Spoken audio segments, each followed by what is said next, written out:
وعلى رسوله الكريم أما بعد فأعوذ بالله من الشيطان الرجيم بسم الله الرحمن الرحيم ولا تقولوا لمن يقتل في سبيل الله أموات بل أحياء ولكن لا تشعرون ولنبلونكم بشيء من الخوف والجوع ونقص من الأموال والأنفس والثمرات وبشر الصابرين صدق اللہ العظیم ان اللہ وملائکتہ یصلون علی النبی یا ایہا الذین آمنوا صلوا علیہ وسلموا تسلیما اللہم صلی وسلم علی سیدنا محمد نور الانوار وسر الاسرار وسید الابرار وعطرتہ بعدد کل معلوم لک السلام علیکہ یا نبی اللہ السلام علیکہ یا رسول اللہ السلام علیکہ یا حبیب اللہ السلام علیکہ یا نور اللہ السلام علیکہ یا ذکر اللہ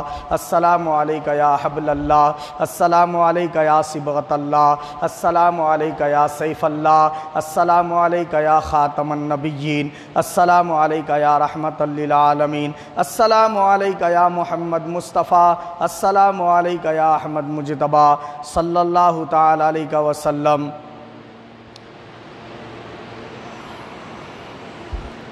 بے دم یہی تو پانچ ہیں مقصود کائنات، بے دم یہی تو پانچ ہیں مقصود کائنات، حسن و حسین و فاطمہ مرتضیٰ و علی، حسن و حسین و فاطمہ مصطفیٰ و علی۔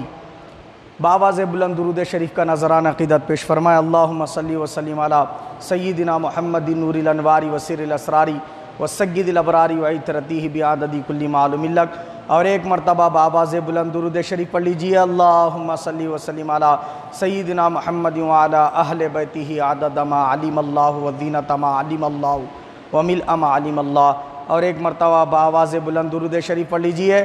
اللہم صلی وسلم علی سیدنا محمد الذی ہوا ابہا من الشمس والقمر وصلی وسلم علی سیدنا محمد عدد حسنات ابی بکر وعمر وعثمان وعلی وصلی وسلم علی سیدنا محمد وآلہ وصحبہ عدد نبات الارض واوراق الاشجار۔ شاہ است حسین بادشاہ است حسین، دین است حسین دی پناہ است حسین، سر داد نہ داد دست در دست یزید، حقا کے بنائے لا الہ است حسین۔ عزیزان ملت اسلامیہ، یہ اللہ رب العزت کا بے پناہ فضل و کرم ہے کہ اس نے ہم تمام کو ہر جمعہ کی طرح آج بھی یہاں جمع ہونے کی سعادت نصیب فرمائی۔ جیسا کہ آپ تمام حضرات جانتے ہیں کہ ہم تمام حضرات نے پچھلے جمعہ حضرت سیدنا امام حسین رضی اللہ تعالیٰ عنہ کی شہادت کا تفصیلی واقعہ سماعت کیا، اور یزید نے امام حسین رضی اللہ تعالیٰ عنہ کی شہادت کے بعد پھر کیا کیا کارنامے انجام دیے اور کتنے سال وہ ظاہری حیات میں رہا، یہ جو ہے ہم سماعت کر چکے۔ آج ہماری گفتگو اس کے بعد کے جو ہے نا کیا ہے احوال سے متعلق ہوگی۔ میں نے قرآن شریف سے آیت کریمہ تلاوت کی، دوسرے پارے سے سورہ بقرہ کی آیت ہے، جس میں اللہ پاک ارشاد فرماتا ہے وَلَا تَقُولُوا لِمَن يُقْتَلُ فِي سَبِيلِ اللَّهِ أَمْوَاتٌ، ان لوگوں کو مردہ مت بولو جو اللہ کی راہ میں مارے گئے، بلکہ وہ زندہ ہیں، تم ان کی زندگی کو سمجھ نہیں سکتے۔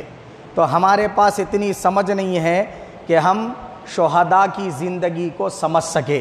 یہ اللہ پاک نے یہ آیت کریمہ میں ارشاد فرمایا، اور یہاں فرمایا کہ جو بھی شہید ہونے والے ہیں وہ اللہ کی راہ میں شہید ہونے والے تمام شہداء کو مردہ مت بولو، فرمایا اللہ پاک نے۔ مردہ بولنے سے یہاں روک دیا، اور دوسرے مقام پر اللہ نے فرمایا وَلَا تَحْسَبَنَّ الَّذِينَ قُتِلُوا فِي سَبِيلِ اللَّهِ أَمْوَاتًا بَلْ أَحْيَاءٌ عِندَ رَبِّهِمْ يُرْزَقُونَ، وہاں فرمایا اللہ پاک نے مردہ مت سوچو، چوتھے پارے کی آیت ہے، کیا فرمایا؟ مردہ مت سوچو ان کو جو اللہ کے راہ میں مارے گئے، بلکہ وہ زندہ ہیں اور اللہ کے پاس سے رزق پاتے ہیں، اللہ انہیں کھلاتا پلاتا ہے۔ تو دو مقامات ہیں جہاں اللہ نے شہداء کی شان بیان فرمائی، وہ یہ کہ جو اللہ کی راہ میں مارے گئے، تمہاری نگاہیں اگرچہ یہ دیکھ رہی ہیں ان کی سانسیں بند ہو گئی، ان کے دل چیر دیے گئے، ان کا سینہ پھاڑ دیا گیا، ان کا گلا کاٹ کر دھڑ سے جدا کر دیا گیا، ان کے ہاتھ بکھرے پڑے ہیں، ان کے پیر بکھرے پڑے ہیں، ان کی ناشوں کی بوٹیاں نوچ دی گئی ہیں، ان کے جسموں پر گھوڑے دوڑا دیے گئے ہیں، مگر خبردار اللہ پاک فرماتا ہے ان کو مردہ بولو بھی مت، مردہ سوچو بھی مت۔ مردہ بولنے سے بھی روک دیا، مردہ سوچنے سے بھی روک دیا۔ اب حضرت سیدنا عمر بن خطاب رضی اللہ تعالیٰ عنہ حالت نماز میں آپ پر جو ہے تلوار کے ساتھ یا خنجر کے ساتھ جو ہے نا زہر آلود کیا ہے ہتھیار سے آپ کے اوپر وار کیا گیا اور آپ کی شہادت ہو گئی۔ تو عمر فاروق رضی اللہ تعالیٰ عنہ کو مردہ بول بھی نہیں سکتے، مردہ سوچ بھی نہیں سکتے۔ اور حضرت سیدنا عثمان بن عفان رضی اللہ عنہ کی شہادت کا واقعہ سن چکے، مردہ ان کو بول بھی نہیں سکتے، مردہ سوچ بھی نہیں سکتے۔ اور اسی طریقے سے رسول پاک کے چاچا حضرت امیر حمزہ رضی اللہ تعالیٰ عنہ کا سینہ چاک کر کے کلیجہ نکال دیا گیا، دل نکال دیا گیا، آپ کے آنکھ کان ہونٹ وغیرہ کاٹ کے اس کا ہار بنا کے گلے میں پہنا گیا، مگر اللہ تعالیٰ فرماتا ہے مردہ بولو بھی مت، مردہ سوچو بھی مت۔ اسی طرح امام حسن رضی اللہ تعالیٰ عنہ کو زہر دے کر شہید کیا گیا، جگر کے آنتڑیوں کے ٹکڑے ہو کر آپ کے پیشاب کے مقام سے نکلنے لگے، جسم پورا ہرا ہو گیا، سبز ہو گیا، اس طرح تڑپ تڑپ کر آپ کی شہادت ہوئی، اور اللہ فرماتا ہے مردہ بولو بھی مت، مردہ سوچو بھی مت۔ مولا علی شیر خدا رمضان میں روزے کی حالت میں نماز فجر کی سنت ادا کر رہے ہیں، ابن ملجم یا ابن بلجم نامی بدبخت نے آپ کے گردن مبارک پر وار کیا اور کیا کیا؟ آپ کو شہید کر دیا۔ اب قرآن کہتا ہے مردہ بولو بھی مت، مردہ سوچو بھی مت۔ تو جو نبی کی غلامی میں آ گئے، اصحاب رسول ہوں کہ اہل بیت اطہار، وہ اللہ کی راہ میں اگر مارے جائیں، اللہ کی راہ میں اگر زہر دے دیے جائیں تو اس صورت میں وہ شہید ہیں، اور ان شہیدوں کو، شہداء کو مردہ بولو بھی مت، مردہ سوچو بھی مت۔ اب رسول پاک صلی اللہ علیہ وسلم کے اوپر نازل ہونے والی کتاب یہ اعلان کر رہی ہے، اگر حدیث ہوتی تو ضعیف کہہ سکتے تھے، مگر قرآن کریم ہے، اس کو ضعیف بولے تو خود ضعیف ہو جاتے، قرآن ضعیف نہیں ہوتا۔ اور رسول پاک صلی اللہ علیہ وسلم نے شہداء کی زندگی کا حال اس طرح بیان فرمایا، آقا علیہ السلام نے فرمایا ان کے جسم سے جب روح نکلتی ہے تو اللہ پاک وہ روح کو جنت کے پرندے میں داخل کر کے اس کو جنت میں چھوڑ دیتا ہے، اور وہ پرندے کے جسم میں وہ روح سوار ہو کر کیا ہے معلوم ہے، جنت کی سیر کرتی رہتی ہے اور جنت کے میوے پھل وغیرہ کھاتی رہتی ہے، قیامت تک کے لیے اس کو جنت میں اس طرح عیش و آرام میں رکھ دیا جاتا ہے۔ جب قیامت قائم ہوگی پھر وہ روح کو اس انسانی جسم میں داخل کر کے جنت میں داخل کر دیا جائے گا۔ تو انسان کے شکل و صورت کے ساتھ، انسانی جسم اور روح کے ساتھ تو قیامت کے بعد ہی جنت میں داخل ہوگا، بھلے شہید ہو یا ولی ہو یا صحابی ہو یا اہل بیت اطہار کا کوئی امام ہو، لیکن شہداء کو اللہ تعالیٰ پرندوں کے جسموں میں ان کی روحوں کو داخل کر کے جنت میں چھوڑ دیتا ہے۔ ایک تو یہ بات ہے، مگر ان کا اس جسم سے تعلق کلی طور پہ ختم نہیں کیا جاتا، ان کی روح پرندوں کے جسموں میں ضرور ہوتی ہے، مگر وہ روح کا کنیکشن اس جسم سے جڑا ہوا ہوتا ہے، تبھی تو یہ جسم قبر میں سلامت ہوتا ہے نا۔ تبھی تو امام حسین کا سر دھڑ سے جدا کر دیا گیا، نیزے پہ بلند کر دیا گیا، اور وہاں پر بھی تلاوت قرآن چل رہی ہے۔ امام حسین رضی اللہ تعالیٰ عنہ کا سر انور دھڑ سے جدا ہے، دھڑ کہیں اور کربلا میں پڑا ہوا ہے، اور سر انور کہاں ہے؟ نیزے پر بلند ہے، اور جا رہا ہے نیزے پہ لوگوں کے ساتھ ساتھ، اور آپ کے زبان اقدس پر تلاوت جاری ہے۔ میں نے پچھلے جمعہ واقعہ سنایا کہ ایک شخص جو ہے نا کیا کر رہے تھے، قرآن شریف کی تلاوت میں مگن تھے، سورہ کہف کی تلاوت کر رہے تھے، اور آپ کا سر انور نیزے پہ پلٹا اس شخص کی طرف، اور آپ نے فرمایا کہ اصحاب کہف سے زیادہ تعجب خیز واقعہ میرا ہے۔ ایسا کیوں فرمایا؟ ایسا اس لیے فرمایا کیونکہ اصحاب کہف بھی بادشاہ وقت اور جو ہے عوام الناس کو کیا ہے، ہدایت کی طرف بلا رہے تھے۔ ادھر امام حسین بھی بادشاہ وقت یزید کو کیا ہے، رسول اللہ کی اطاعت کی طرف بلا رہے تھے۔ وہ چاہتا تھا کہ حسین رضی اللہ تعالیٰ عنہ اس بات پر راضی ہو جائیں کہ دین الگ چیز ہے، سیاست الگ چیز ہے۔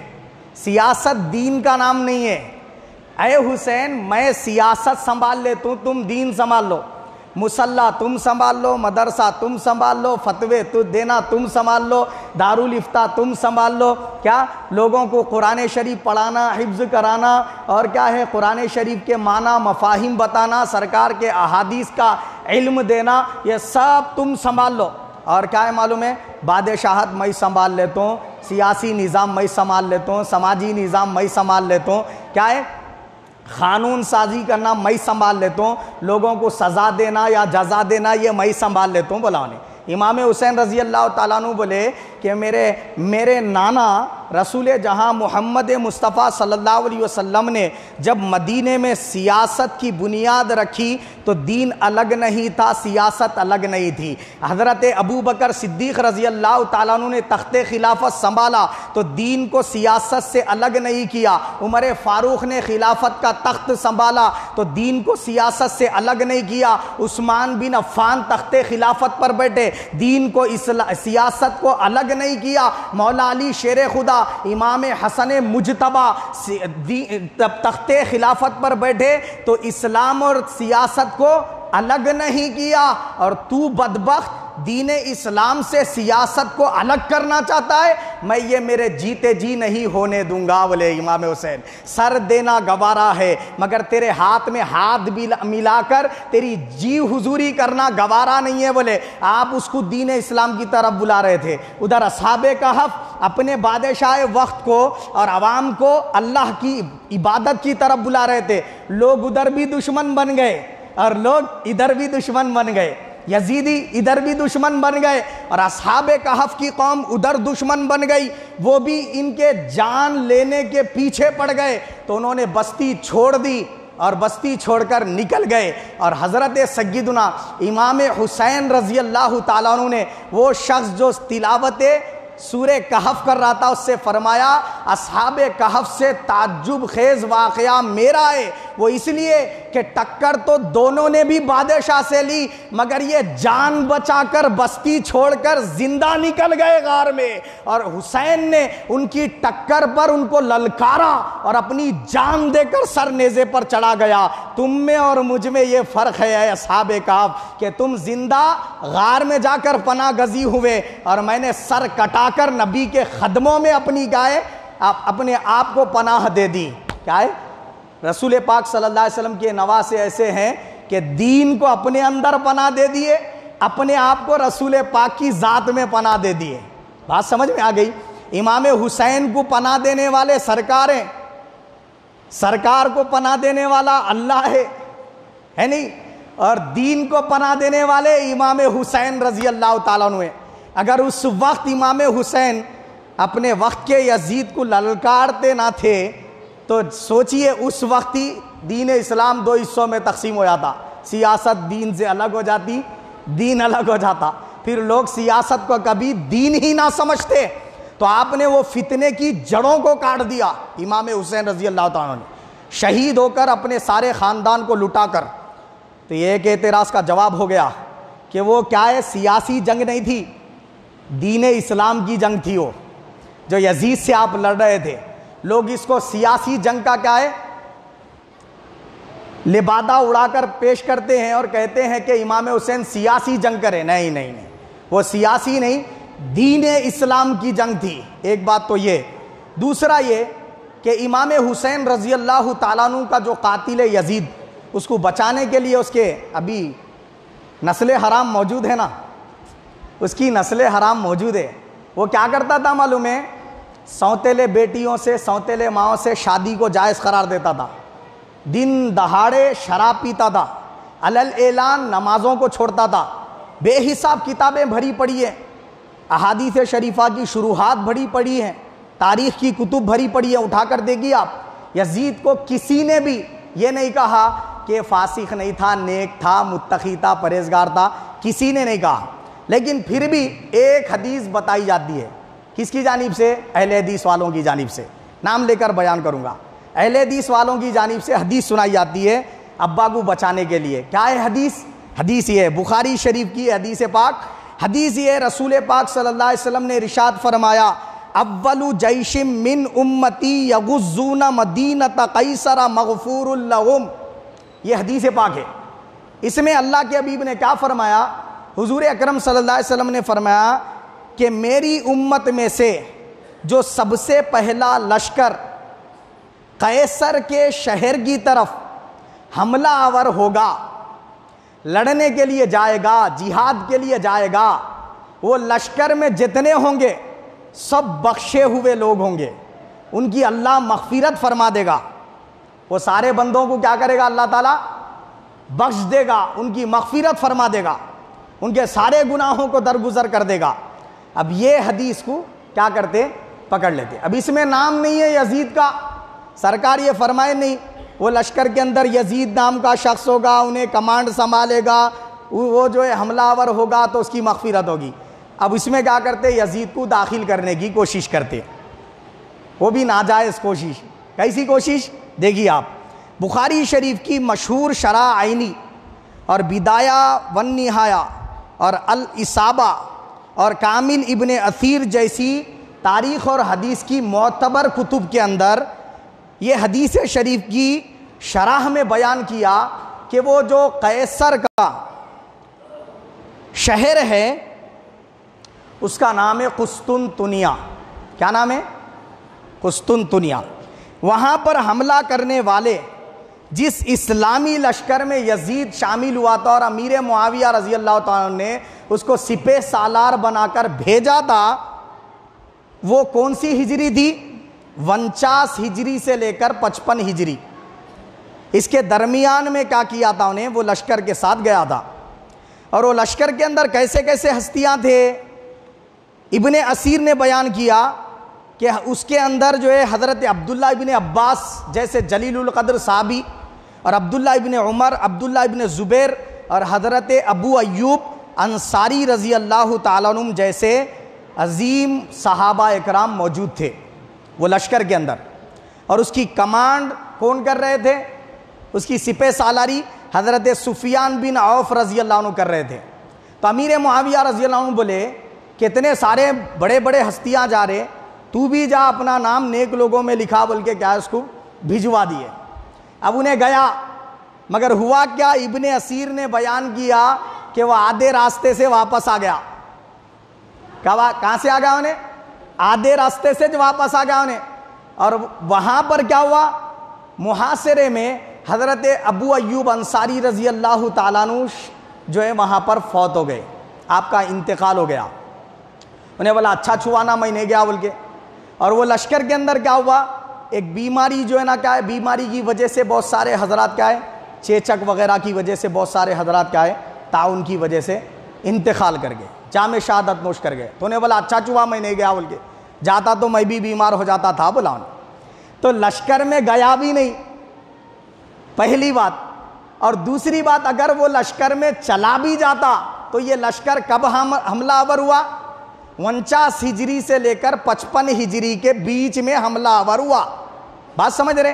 لیکن ابن اسیر نے اور صحاح ستہ میں، ترمذی شریف، ابو داؤد شریف اور دیگر مستند حدیث کی کتب میں یہ روایت موجود ہے کہ سب سے پہلا حملہ جو قسطنطنیہ پر ہوا وہ حضرت سفیان رضی اللہ تعالیٰ عنہ کے بیٹے کی سرکردگی میں نہیں ہوا، بلکہ حضرت عبد الرحمن بن خالد بن ولید رضی اللہ عنہ، خالد بن ولید کے بیٹے عبد الرحمن رضی اللہ عنہ کی کمانڈرنگ میں وہ حملہ ہوا سب سے پہلا۔ اور یہ جو حملہ ہوا کون سی ہجری میں ہوا؟ 46 سے 47 ہجری میں ہوا۔ یہ بات سمجھ رہے؟ بلکہ اس سے بھی پہلے 45 یا 44 ہجری، بلکہ ابن اسیر نے بیان کیا کہ 47 یا 46 ہجری عبد الرحمن بن خالد بن ولید کی وفات کی تاریخ ہے۔ تو اس سے پہلے چینوں حملہ کر دیے تھے، تو وہ یا تو 45 ہجری ہے یا 44 ہجری ہے۔ اب اس کو سامنے رکھے، یزید جس لشکر میں گیا تھا وہ کب گیا تھا؟ وہ 49 سے 55 ہجری۔ تو 49 سے 55 ہجری کا جو حملہ تھا یہ حملہ ہی دوسرا حملہ یا تیسرا چوتھا حملہ تھا، کئی لشکر اس سے پہلے حملہ آور ہو چکے تھے. سب سے پہلا لشکر جو بلاد روم کی طرف قسطنطنیہ پر حملہ آور ہوا وہ لشکر تھا جس کی کمانڈرنگ کون کر رہے تھے؟ حضرت سیدنا عبد الرحمن بن خالد بن ولید رضی اللہ تعالیٰ عنہ. اور ان کے زیر سرپرستی سپاہی بن کر جو صحابی ان کے جو ہے نا کیا ہے ساتھ ساتھ حملہ آور ہوئے تھے وہ ابو ایوب انصاری رضی اللہ تعالیٰ عنہ تھے.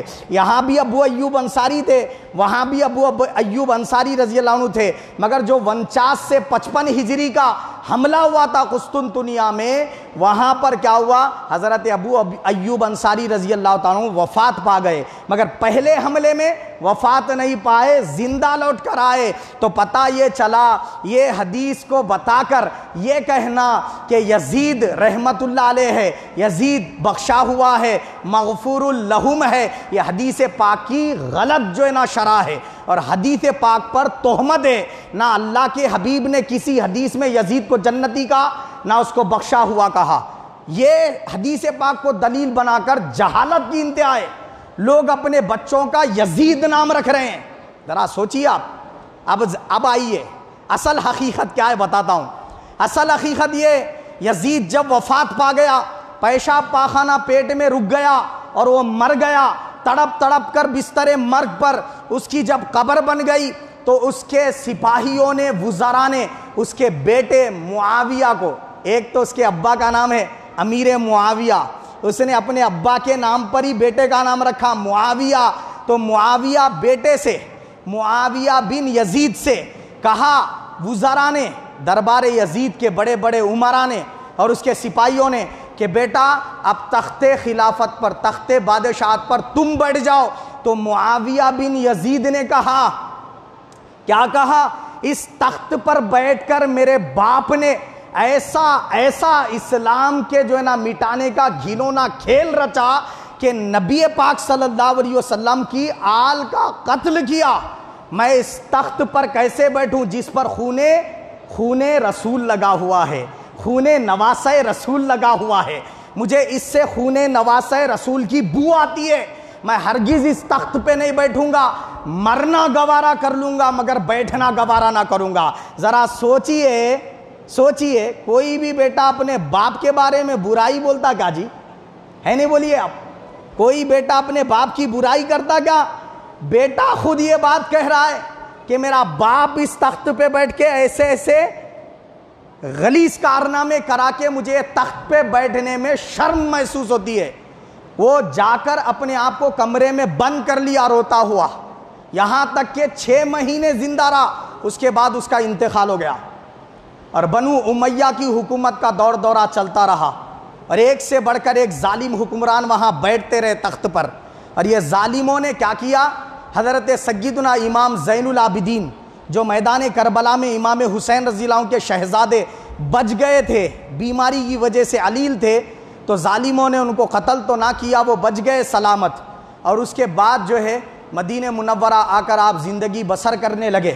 اور آپ کے غم کا یہ عالم تھا, ایک مرتبہ کچھ اشخاص ایک بکرا یا پھر پاڑے کو ذبح کر رہے تھے یا اونٹ کو ذبح کر رہے تھے. تو آپ وہاں سے گزرے تو ٹھہر کر لوگوں سے پوچھا کہ تم یہ جانور کو جب ذبح کرتے ہو تب تو کیا اسے پانی پلا لیتے ہو؟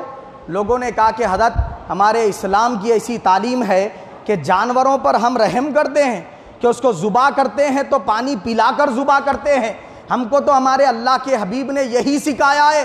تو امام زین العابدین زار و خطار رونے لگے اور فرمانے لگے کہ تم رسول پاک صلی اللہ علیہ وسلم کی تعلیمات پر عمل کرتے ہوئے جانور کو پیاسا ذبح نہیں کرتے, مگر میدان کربلا میں میرے ابا حضور کو, میرے بھائیوں کو اور میرے چاچاؤں کو اس طرح بے دردی سے ذبح کیا گیا کہ ان کو شہید کرنے سے پہلے پانی کی بوند تک نہیں پلائی گئی. تو جانوروں سے بھی بدتر ان کے ساتھ سلوک کیا گیا. ایک مرتبہ آپ گوشت کی دکان کے پاس سے گزرے تو گوشت کی دکان پر گوشت لٹک رہا تھا, تو آپ وہاں زارو قطار روتے روتے بے ہوش ہو گئے. اور پھر وہ قصاب نے کہا کہ حضرت آپ جو ہے گوشت کو دیکھتے ہیں اور روتے ہیں اور بے ہوش ہو جاتے ہیں, وجہ کیا ہے؟ حضرت نے فرمایا تو جس طرح جانور کو ذبح کر کے اس کے گوشت کے ٹکڑے بڑے بڑے ایسے لٹکاتا ہے دکان پہ, جیسے تو یہ گوشت کے ٹکڑوں کو لٹکاتا ہے میدان کربلا میں نے میرے ابا حضور اور میرے بھائیوں، میرے چاچاؤں اور ہمارا ساتھ دینے والے اہل بیت کے محبان کا گوشت ایسے ٹکڑوں میں میدان کربلا میں بکھرا ہوا دیکھا، فرمایا آپ نے۔ جب مختار سقفی جو امام حسن رضی اللہ تعالیٰ کا غلام تھا یہ، اور یہ قید خانے میں تھا، بعد میں اس کو پتہ چلا امام حسین رضی اللہ عنہ شہید کر دیے گئے، تو یہ انتقام لینے کے لیے کیا کیا، جیل سے جب رہا ہوا تو لوگوں کو جمع کیا اور تقریر کی، رسول پاک صلی اللہ علیہ وسلم کی آل سے محبت پر اکسایا، لوگ اس کے ساتھ جڑتے چلے گئے، لشکر جرار اس نے تیار کر لیا۔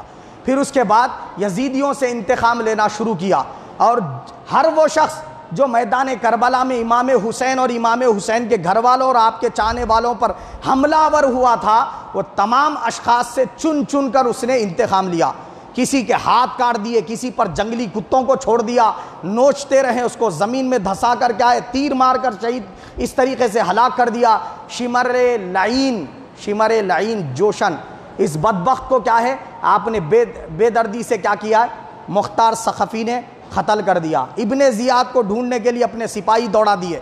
یہ ابن زیاد وہی بدبخت ہے نا جس نے امام حسین رضی اللہ تعالیٰ عنہ پر پانی بند کروا دیا تھا اور آپ کا سر انور لے کے یزید کے دربار میں پہنچا تھا۔ تو اس بدبخت کو ڈھونڈنے کا حکم دیا، سپاہی تلاش کر رہے ہیں۔ یہ بھاگتے بھاگتے کیا کیا، ایک جو ہے چھوٹا سا جھونپڑا نظر آیا، وہاں جا کر دستک دیا کہ مجھے پناہ دیجئے۔ یہ تو پہچان لیا یہ کون ہستی ہے، مگر انہیں سمجھا کہ جو ہے انہوں نے پہچانے میں کون ہوں، بولا دستک دیا، بولا کہ حضرت والا مجھے اپنے گھر میں پناہ دیجئے، ابن زیاد کے سپاہی، مختار سقفی کے سپاہی مجھے قتل کرنے کے لیے تلاش کر رہے ہیں۔ تو آپ نے کیا کیا، اس کو گھر میں پناہ دی، اور اس نے پانی مانگا تو پیش کر دیا، وہ پانی پی لیا، پھر پانی مانگا پھر پیش کر دیے، پھر پی لیا، پھر پانی مانگا پھر پیش کر دیے، پھر پی لیا۔ اس کے بعد وہ بولا کہ اب میں چلتا ہوں، خطرہ شاید ٹل گیا ہے۔ تو حضرت نے فرمایا کہ ایسے ہی جاتے ہو یا پھر سفر کا کچھ توشہ بھی ساتھ لیتے جاؤ۔ آپ نے کچھ پھل وغیرہ اس کو دیے، تو اس نے کہا کہ امام زین العابدین، مجھے ایسا لگتا ہے شاید آپ نے مجھے نہیں پہچانا۔ آپ نے فرمایا کہ تو کیا وہی شخص نہیں ہے جسے عبیدہ بن زیاد کہا جاتا ہے، اور جو میدان کربلا میں ہم پر پانی بند کروا دیا تھا؟ اس نے کہا، رونگٹے کھڑے ہو گئے اس کے، اور اس نے کہا کہ اگر آپ نے مجھے پہچان لیا تھا تو پھر میرے ساتھ یہ سلوک کیا ہے، بولا انہیں۔ تو آپ نے فرمایا وہ جو تو نے کیا تھا ہماری مہمان نوازی میں، وہ تیرا شیوا تھا، تیری عادت تھی، یہ ہم اہل بیت کے گھرانے کا کیا ہے، ضیافت کا انداز ہے، ہم دوست تو دوست، دشمنوں کا بھی ایسے خیال کرتے ہیں، فرمایا امام زین العابدین رضی اللہ تعالیٰ عنہ۔ اور وہ بدبخت کیا ہے، شرمندہ ہو کر انتہا درجے کی ذلت کے ساتھ آپ کے گھر سے روانہ ہوا، اور راستے میں اس کو گرفتار کر لیا گیا، پھر بے دردی سے اس کو قتل کر دیا گیا۔ تو قاتلان امام حسین رضی اللہ تعالیٰ کا بے دردی کے ساتھ انتقام لیا مختار سقفی نامی شخص نے۔ پھر بعد میں اس شخص نے اعلان نبوت کر دیا، اور کیا ہے واصل جہنم ہوا۔ اور اس کے بعد کیا یہ امیہ، بنو امیہ کا دور حکومت کا جو سلسلہ رہا، یہ جو ہے نا کیا ہے معلوم ہے، 1000 مہینے، بعضوں نے کہا کہ 85 سال، بعضوں نے کہا 84 سال، بعضوں نے کہا کہ 90 سال تک قائم رہا۔ حضرت امام زین العابدین رضی اللہ تعالیٰ عنہ سے لوگ انتہا درجے کی محبت کرتے، آپ کا ہاتھ چومتے، آپ کے قدم چومتے، آپ کے دروازے کے باہر جم غفیر کھڑا ہو جاتا، آپ کے آنے کا انتظار کرتا۔ اس طریقے سے کیا ہے معلوم، اہل بیت کے محبت میں لوگوں کا ہجوم دیکھ کر بنو امیہ کو دہشت اور خوف ہونے لگا کہ کہیں ہماری سلطنت ہاتھوں سے نہ چلی جائے۔ تو ظالموں نے حضرت امام زین العابدین رضی اللہ تعالیٰ کو زہر دے کر شہید کر دیا۔ اس کے بعد حضرت سیدنا امام محمد باقر جو امام زین العابدین کے صاحبزادے ہیں اور امام الائمہ ہیں، اور آپ جیسی علمی شخصیت زمانے نے نہیں دیکھی، تو کیا ہے امام محمد باقر رحمۃ اللہ علیہ آپ کے شہزادے ہیں، ان سے بھی وہی خوف ہونے لگا تو ان کو بھی زہر دے کر شہید کر دیا گیا۔ اور ان کے صاحبزادے حضرت امام محمد جعفر الصادق، ان کو بھی اسی طرح بے دردی سے زہر دے کر شہید کیا گیا۔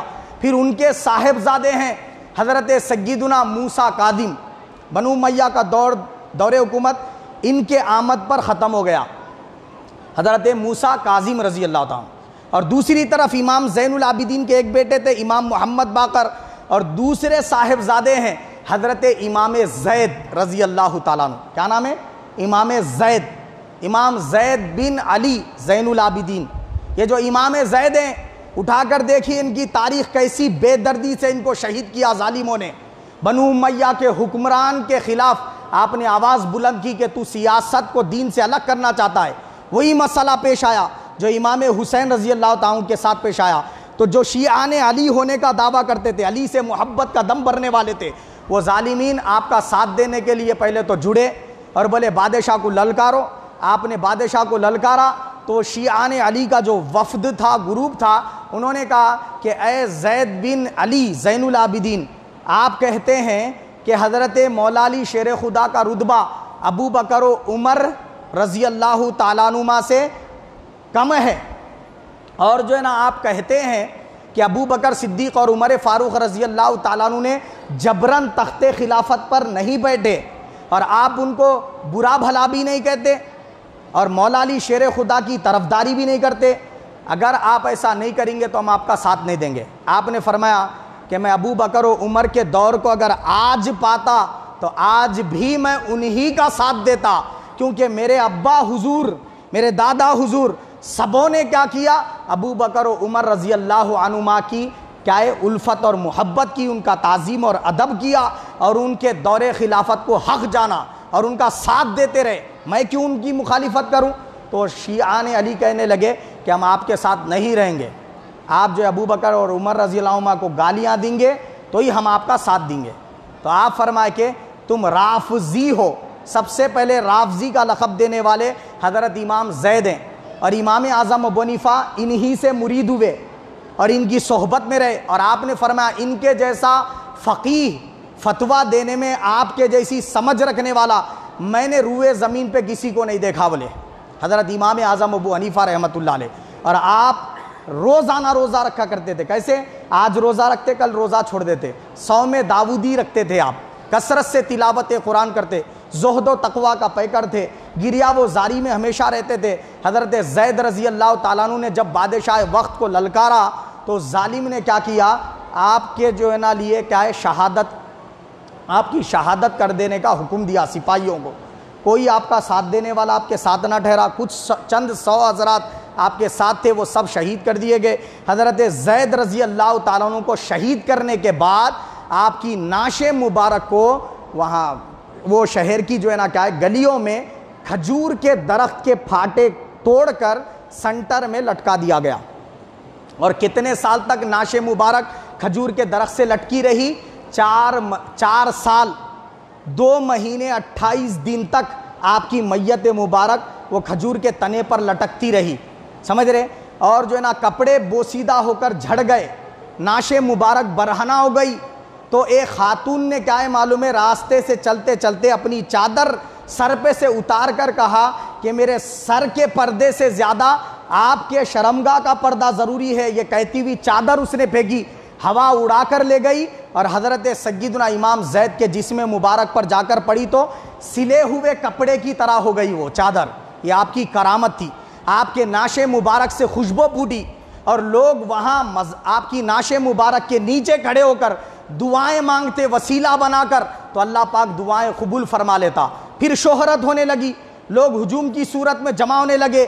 بادشاہ کو خطرہ لاحق ہوا کہ کہیں میرا تختہ نہ الٹ جائے، تو اس نے کہا کہ نعش اتار دی جائے. پھر وہ کپڑا بھی پھٹ گیا. 4 سال 2 مہینے 28 دن تک نعش مبارک ویسی رہی تو کپڑا کہاں سے رہیں گا؟ وہ بھی پھٹ گیا. تو اللہ تعالیٰ نے ایک مکڑی کو بھیجا، وہ آپ کے ناف سے لے کر گھٹنے تک جالا بندی، جس کی وجہ سے آپ کے شرم کے چیزوں کا پردہ رہ گیا. اور اس کے بعد وہ ظالم حکمران نے آپ کی نعش مبارک نیچے اتروائی، اور نیچے اتروا کر اس نے کہا کہ تم ان کا ادب اور احترام کرنے کے لیے ان کی تعظیم میں یہاں جمع ہوتے ہو. اب دیکھو بادشاہ وقت کس طریقے سے ان کی نعش کی بے حرمتی کرتا ہے. یہ کہتے ہوئے نعش کے ٹکڑے کروا دیے اس نے، نعش کے ٹکڑے بوٹی بوٹی کروا دی. اور جب بوٹی بوٹی کروا دی تو ناش مبارک سے قرآن کی تلاوت کی آوازیں آنے لگی، وہ ٹکڑوں سے تلاوت قرآن کی آوازیں آنے لگی۔ تو اس بدبخت نے کہا کہ اس کو جلا دو ورنہ اور زیادہ عزت بڑھے گی، تو پورے ناش کے ٹکڑوں کو جلا دیا گیا، راکھ بن گئی، وہ پوری ناش مبارک راکھ بن گئی، تو راکھ سے تلاوت قرآن کی آوازیں آنے لگی، تو پھر وہ راکھ مبارک کو دفن کیا گیا۔ صرف راکھ مبارک کی مزار ہے آپ کی، ذرا آپ غور کیجئے، اہل بیت اطہار پر ظلم صرف امام حسین رضی اللہ عنہ کی شہادت پر ختم نہیں ہوا، اس کے بعد یہ سلسلہ چلتا رہا بہت طویل دراز جو ہے نا حصے تک۔ حضرت موسیٰ کاظم رضی اللہ تعالیٰ عنہ کا جب جو ہے نا دورہ آیا تو اس وقت عباسی دور خلافت کا دور چلا، بنو امیہ کا دور ختم ہو گیا۔ یہ عباسی دور جو تھا یہ بنو ہاشم سے تھے نا، اور اہل بیت اطہار بھی بنو ہاشم سے تھے۔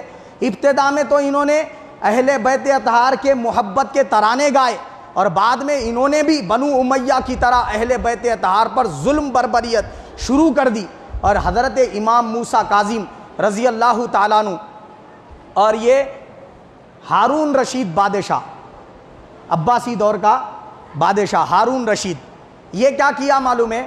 وہاں پر پہنچا، کہاں پر پہنچا؟ رسول پاک صلی اللہ علیہ وسلم کے روضے مبارک پر۔ وہاں پہنچ کر اس نے کہا یا جدی سلام علیک، اے میرے جد اعلیٰ آپ پر سلام ہو بلا۔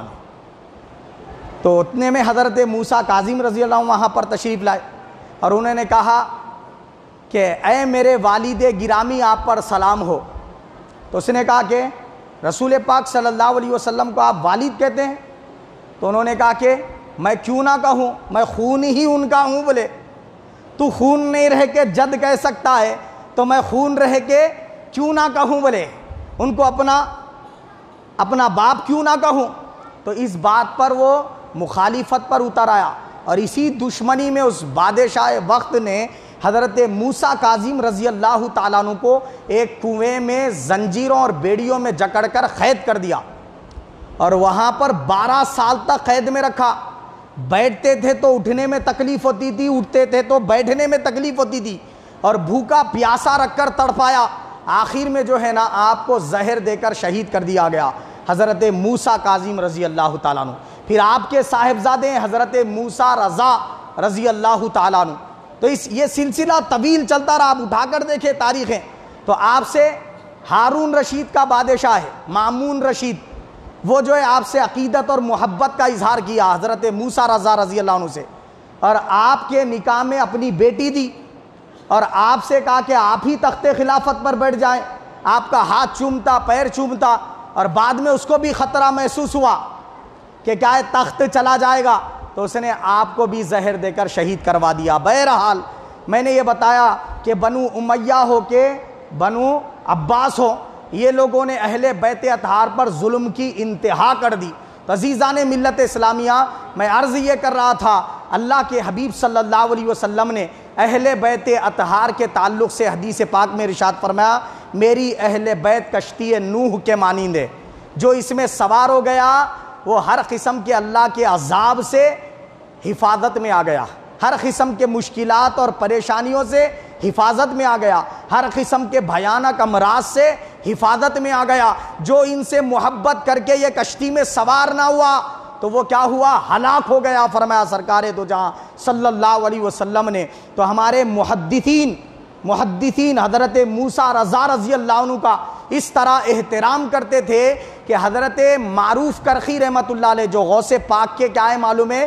دادا پیر ہونا، غوث پاک رضی اللہ عنہ کے دادا پیروں میں، پردادا پیروں میں ہونا، معروف کرخی رحمت اللہ علیہ، تو وہ حضرت موسیٰ رضا رضی اللہ تعالیٰ عنہ کے خادم تھے۔ آپ کا بستر لگاتے تھے، آپ کے گھر میں جھاڑو دیتے تھے، آپ کے جوتیاں سیدھے کرتے تھے۔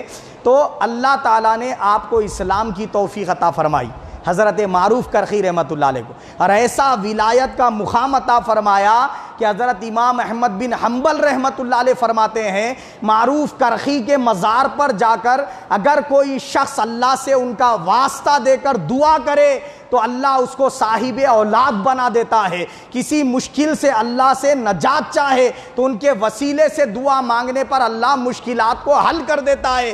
ذرا سوچے حضرت موسیٰ رضا رضی اللہ تعالیٰ عنہ کی خدمت کرنے والے غلام نوکر کا یہ مقام اور مرتبہ ہے اللہ کے حضور، تو موسیٰ رضا کا مقام و مرتبہ کیا ہوگا؟ حضرت موسیٰ رضا رضی اللہ تعالیٰ کے نام کے سکے مامون رشید نے جاری کیے تھے، تو لوگ وہ سکے کو تبرک سمجھتے تھے کہ اس پہ موسیٰ رضا نام لکھا ہوا ہے. تو لوگ کیا کرتے تھے، ان کی عقیدت کا عالم یہ تھا جب سفر پہ جاتے وہ سکے کو اپنے ساتھ میں رکھتے تھے، یہ نام کی برکت سے اللہ ہم کو حادثات سے بچا لے گا. عقیدہ تھا اللہ بچا لیتا بھی تھا. اسی کو امام ضامن کہا گیا، یہاں تک کہ وہ سلسلہ چلتا ہوا انڈیا میں آ گیا، پاکستان میں آ گیا. یہاں پر ہم جو امام ضامن سمجھتے ہیں وہ کیا ہے؟ وہ یہ ہے کہ حضرت سیدنا موسیٰ رضا رضی اللہ تعالی عنہ کا کیا کرے، فاتحہ کر کے ایصال ثواب کرے یا کچھ خیرات کر کے کہے کہ مولا اس کا ثواب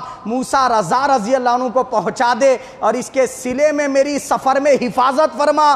تو جو شخص اس طریقے سے اپنے حضرت سیدنا موسیٰ رضا رضی اللہ عنہ کو اپنا امام مان کر نکلتا ہے، اللہ سفر کے اندر ہر قسم کے حادثات سے اس کی حفاظت کرتا ہے. اور ہمارے اسلاف بزرگان دین علماء حق نے ارشاد فرمایا کہ موسیٰ رضا وہ ہستی ہیں کہ اگر کوئی شخص وہ اپنا جلال کم کرنا چاہتا ہے، موسیٰ رضا رضی اللہ عنہ کی دہلیز پہ چلا جائے. ان کے مزار کا فیض یہ ہے کہ اللہ حاضری کی برکت سے اس کے سارے جلال کو جمال میں تبدیل کر دے گا. اور کیا ہے، حضرت سیدنا موسیٰ رضا رضی اللہ تعالیٰ عنہ نیشا پور میں داخل ہوئے. اس طرح کے نیشا پور اس دور کا کیا ہے، بہت زیادہ علم کا شہر مانا جاتا تھا، مدینۃ العلم مانا جاتا تھا، اور وہاں پر بڑے بڑے محدثین فقہا موجود تھے. امام بخاری کے اساتذہ موجود تھے، حضرت اسحاق رضی اللہ تعالیٰ عنہ اور حضرت سیدنا یحییٰ بن یحییٰ، ایسے ایسے جلیل القدر کیا ہے محدثین وہاں پر موجود تھے. حضرت موسیٰ رضا رضی اللہ عنہ تشریف لائے تو جھلک دیکھنے کے لیے ان کے قدموں پر گر پڑے حضرت اسحاق رضی اللہ تعالیٰ اور بڑے بڑے محدثین، ایسے محدثین جن کے شاگرد لاکھوں میں تھے. وہ شاگرد دیکھ کر حیران ہو گئے، یہ کون شخص آ رہا ہے کہ جس کے قدموں میں یہ گرتے چلے جاتے ہیں، جس کے خچر کی لگام یہ پکڑ کے آگے چلتے ہیں، جس کے جوتیوں کو سیدھے کرتے ہیں اور جن کے قدموں کو یہ چومتے پھرتے ہیں. ہم ان کے قدم چومتے، یہ ان کے قدم چومتے ہیں، وجہ کیا ہے؟ پوچھا حضرت موسیٰ رضا رضی اللہ تعالیٰ عنہ کے قدم چومنے والے محدثین سے لوگوں نے، تو انہوں نے کہا کہ تمہیں کیا خبر، یہ اہل بیت اطہار کے اماموں میں سے حضرت موسیٰ رضا ہیں. ہم شمائل مصطفیٰ پڑھاتے ہیں، حضور کے مکھڑے کے کیا ہے معلوم ہے، روشن مکھڑے کے اوپر احادیث شریفہ سناتے ہیں. آقا کی بھویں ایسی تھی، آقا کی ناک ایسی تھی، آقا کے ہونٹ ایسے تھے، آقا کی زبان ایسی تھی، آقا کے کان ایسے تھے. ارے اگر تم حدیثوں میں پڑھنا چاہو تو ہم سے سنو، اور اگر دیکھنا چاہو تو موسیٰ رضا کو تک لو. بولے موسیٰ رضا کو تک لو. یہ رسول پاک صلی اللہ علیہ وسلم کا کیا ہے، شبیہ نظر آتے ہیں آقا علیہ السلام کی. حضور پاک صلی اللہ علیہ وسلم کی صورت کی شبیہ ان میں نظر آتی ہے. ہم حدیثیں پڑھنے والے ہیں، اس لیے ہم کیا ہے معلوم ہے، ان کے جوتیاں اٹھاتے پھرتے ہیں، ان کے قدم چومتے پھرتے ہیں. محدثین کی اہل بیت اطہار سے یہ عقیدت تھی. اور آپ اٹھائیں ابن ماجہ کو اٹھائیں. حضرت حاتم رحمت اللہ علیہ فرماتے ہیں کہ ہم نے موسیٰ رضا رضی اللہ تعالیٰ سے اس وقت حدیث پوچھی کہ کوئی حدیث اپنے باپ داداؤں سے جو سنی ہے آپ نے وہ سنا دیں.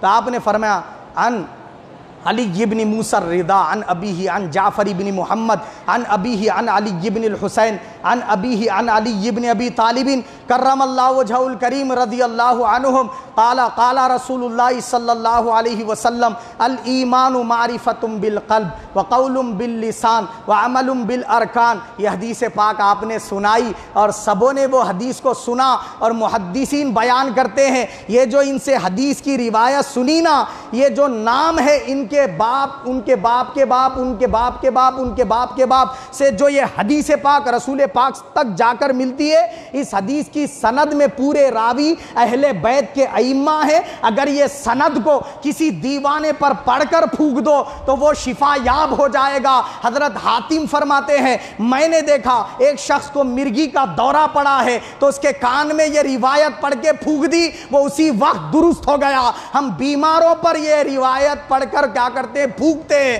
اور وہ شفا یاب ہو جاتے ہیں۔ عزیزان ملت اسلامیہ، اہل بیت سے محبت میں اگر ان کے ناموں کو لکھ کر اپنے ساتھ عقیدت میں رکھ لو تو جائز ہے، اپنے گھر میں لکھ کے لگا لو تو جائز ہے، یہ ناموں کو اگر چومو تو جائز ہے، اپنے بچوں کا نام حسن و حسین کے ناموں پر رکھو تو یہ عقیدت و محبت کا اظہار ہے۔ ان کے لیے کھانا کھلانا، ان کے لیے شربت پلانا، ان کے لیے فاتحہ کا اہتمام کرنا، ختم قرآن کرانا، درود کا دستر رکھنا اور سلام پڑھنا، مجلسوں کو منعقد کرنا، یہ سب کچھ کیا ہے؟ اہل سنت والجماعت کا شیوا ہے، محدثین کے طور طریقے ہیں، فقہا صالحین بندوں کے کیا ہے معلوم ہے، یہ اطوار اور طریقے ہیں۔ اس کو اپنائیں اور انہی تو طرز پر کیا کریں؟